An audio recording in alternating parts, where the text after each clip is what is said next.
Bismillahirrahmanirrahim. Assalamualaikum warahmatullahi wabarakatuh. Maha suci Allah, segala puji dan syukur kita panjatkan kehadirat Allah. Semoga kita selalu dalam bimbingan rahmat dan ridho Allah Subhanahu wa ta'ala. Subhanallah walhamdulillah astagfirullah wallahu akbar. Kembali bersama saya dari tim Raja Nusantara. Kali ini kita akan membahas terkait dengan kurban. Sederhana ya.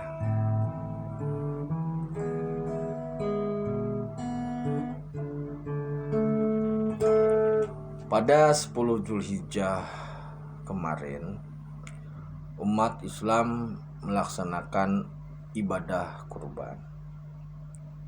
Jadi walaupun ada masa atau waktu yang berbeda, tetapi pada prinsipnya umat Islam beribadah untuk melanjutkan syariat dari Nabi Ibrahim. Syariat Islam yang sumbernya dari Nabi Ibrahim.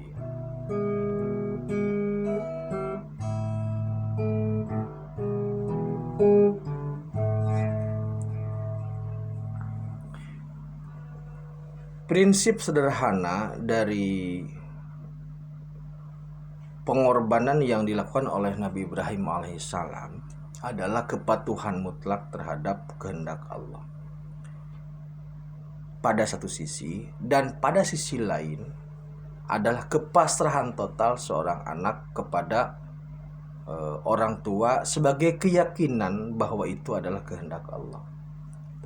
Jadi ada dua sisi. Satu sisi seseorang yang memiliki kepatuhan total terhadap Allah. Sisi lain menggambarkan seorang anak yang diidam-idamkan, yaitu qurrata a'yun waj'alnal muttaqina imama. Itulah Ismail, aslinya begitu.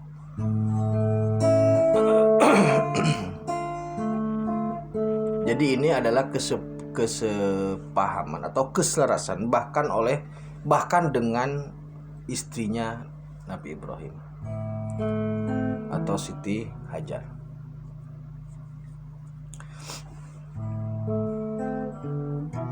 Nah, kita akan menarik ke sini, maksudnya itu sudah sejarah, fakta itu sudah kita ketahui bersama. Di negara kita ini hewan kurban itu biasanya domba, kambing, sapi, atau ada juga yang kerbau. Di beberapa daerah seperti di Pati, Kudus, terus di Serang, Banten itu menggunakan kerbau. Maksudnya tidak menggunakan sapi, tapi menggunakan hewan kurban berupa kerbau.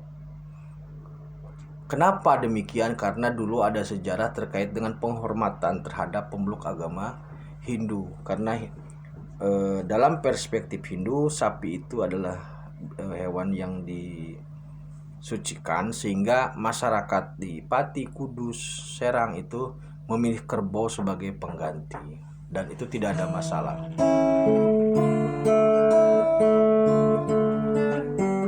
Nah, kemudian begini,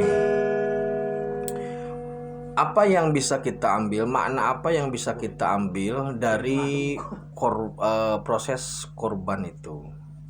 Sebenarnya sederhana. Jadi begini, saudaraku ya. Pengorbanan itu mau tidak mau harus berani ngambil pada pada momen tertentu supaya kita bisa terlepas dari akibatnya gitu. Jadi seseorang harus siap berkorban waktu, mencari ilmu agar tidak menjadi korban kebodohan. Seseorang harus siap berkorban waktu untuk mencari harta agar tidak menjadi korban kemiskinan. Seseorang harus siap korban patah hati agar bisa mendapatkan cinta yang sejati. Jadi pengorbanan itu sebenarnya kita ambil ke arah situ saja supaya lebih sederhana.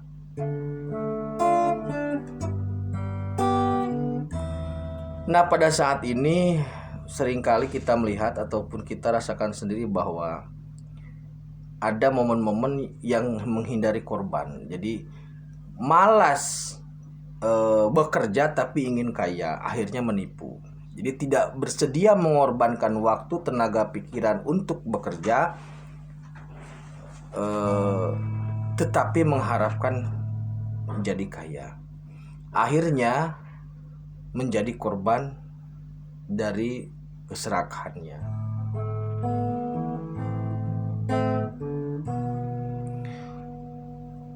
Ada orang yang tidak mau berkorban mencari ilmu, akhirnya jadi korban kebodohan dan menipu atau menjadi korban penipuan.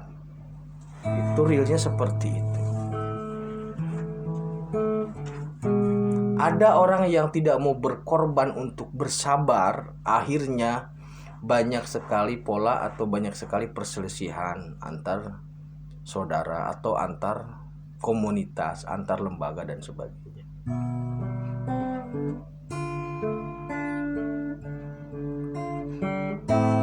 Nah, pengorbanan ini kita lakukan dalam setiap momentum, dalam setiap waktu, selalu ada yang harus kita korbankan, baik dalam skala kecil maupun skala besar.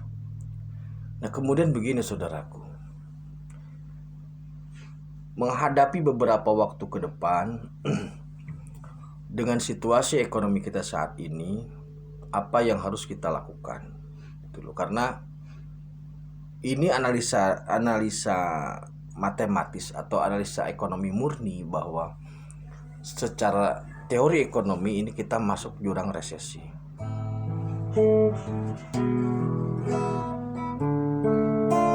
Apa yang harus kita persiapkan, apa yang akan kita korbankan agar kita selamat dalam momentum resesi ini? Oke. Yang pertama, jika saudaraku memiliki dana cash, maksudnya uang cash atau emas lah, emas, uang cash atau dolar, itu upayakan simpan. Jadi usahakan dalam momentum sekarang ini bersabar agar kita tidak konsumsi hal-hal yang sifatnya itu sekunder gitu loh. Jadi ketika Anda punya uang, umpamanya katakanlah punya uang 100 juta, jangan beli mobil lah, lebih baik simpan atau beli emas gitu loh, karena emas mudah dicairkan.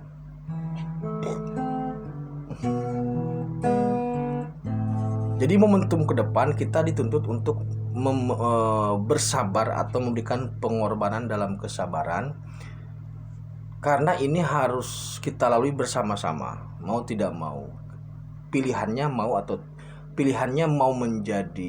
mau lulus sebagai pemenang atau mau menjadi korban dari ketidaksabaran itu.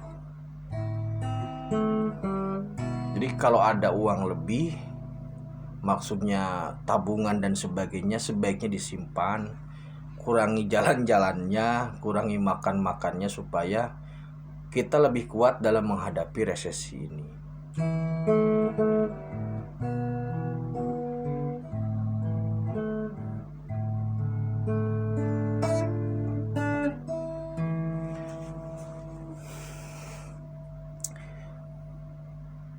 Memang banyak sekali situasi yang harus kita cermati ke depan. Ini kan samar ya, samar. Kita samar lah intinya, udah gitu saja. Ini samar. Yang bisa menyelamatkan hanya iman dan amal soleh, itu yang pertama. Yang kedua, ketatkan ikat pinggang agar kita bisa memanfaatkan aset atau memanfaatkan apa yang ada untuk sebagai bekal dalam melewati masa ini. Karena kalau masa ini sedang nanti dilewati, Bisa jadi orang yang punya mobil tidak bisa membeli bakso. Bisa jadi motor yang Anda pegang tidak bernilai karena tidak ada bensin gitu loh. Kita bercermin ke Sri Lanka. Ada mobil tidak ada bensin itu nggak ada nilainya gitu loh. Dijual pun tidak ada yang mau beli. Jadi kita harus bersabar diri, mengorbankan perasaan agar kita bisa melewati situasi sulit ini dengan lebih baik. Tentu tetap dengan bersandar kepada Allah Subhanahu wa taala. Demikian saudaraku, tetap tingkatkan iman dan amal soleh. Akhirul kalam, assalamualaikum warahmatullahi wabarakatuh.